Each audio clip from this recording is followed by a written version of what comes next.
Welcome back to Fox and Friends. Bias in the Bureau. This week, 12-year veteran, FBI veteran, and whistleblower Steve Friend was suspended, stripped of his gun and badge, and escorted out of the field office. His crime? Refusing to participate in SWAT raids that he said used excessive force against conservatives accused of misdemeanors on January 6th. Now 30 ex-FBI agents are standing up for him. Here with more is co-counsel for Steve Friend, Dan Meyer. I read everything that your client has said about excessive force, that these are American citizens, these are misdemeanors. He sounds like a hero to me. Why is he paying this price? Well, transparency is not something the FBI or, in fact, the Secret Service or the intelligence community that I used to work in take very well. They don't like oversight of their operations, and that's why we have a whistleblower program specifically for the FBI, and Stephen has used it. He came forward. He has shown that there are some problems, and now the director needs to step back, pull his people back, and put Stephen back on the job while the appropriate oversight authorities find out what's going on here.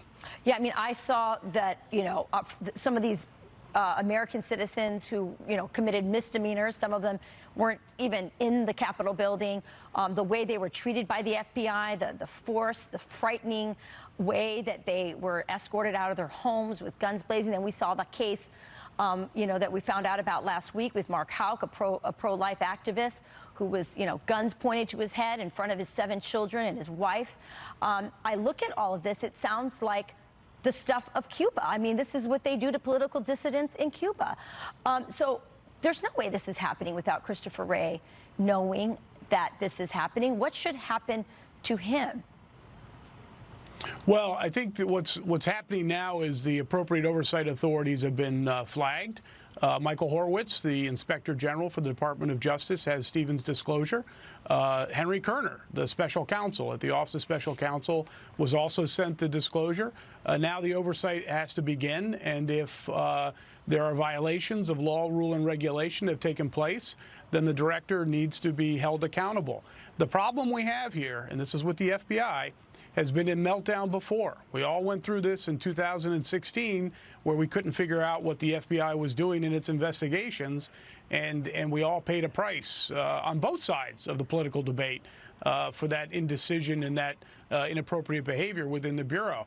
I don't think the culture has been fixed, and now they're taking it out on individual special agents. And 3 cheers for Stephen for drawing a line in the sand and standing up for the values that the FBI has traditionally purported to stand for. Yeah, I mean, this is not a police state. We should not treat American citizens this way. And I wonder, when I was seeing these raids, why are these FBI agents participating in this? And I understand. I mean, it's at great personal and professional cost, as we can see right now that's happening. So this has been reported. These whistleblowers have been reported. What they found to GOP lawmakers. We know that. Is the way they're being treated, the repercussions on their, taking away their badge, all of this stuff. Do they have to wait until after the midterms for something to happen, assuming the Republicans take control, or is there something that can be done now to put an end to this? They shouldn't have to wait. I thought we had whistleblower laws protecting them. Well, the Congress is weighing in on that. The problem with the FBI whistleblower laws, and I actually helped advise members of Congress when they were originally written, we thought they were great rules, and on paper they are. The problem is the functionaries within the FBI have administered that program so it's long and drawn out. I have one client who made a disclosure that was deemed to be accurate by the Inspector General for the Justice Department, and she's been taking that battle on for 5 years. 5 years it's been going on that she's been trying to vindicate her name. So the FBI whistleblower program is broken, which is why Congress needs to be involved directly, because Congress is the entity that can fix that. And while Congress is trying to figure out its role, the other oversight authorities have to engage, and people like Stephen have to be really, really courageous. Because remember, if you have a spouse and children and a family and you're midway in your career, that's an incredible burden to place on your shoulders for the benefit of the American public. And that's why our whistleblowers are heroes and heroines. Yeah. He certainly is a hero, and he's given a lot of Americans some hope through these very dark days that, again, I think our country is looking more like Cuba and China every day. And if it wasn't for clients like yours, I certainly would have lost hope. I really appreciate you joining us today, Dan, and please let your client know that there are many Americans praying for him and hoping for the best in this situation. Thank you for joining us this morning. Thank you, and have a good day. Too.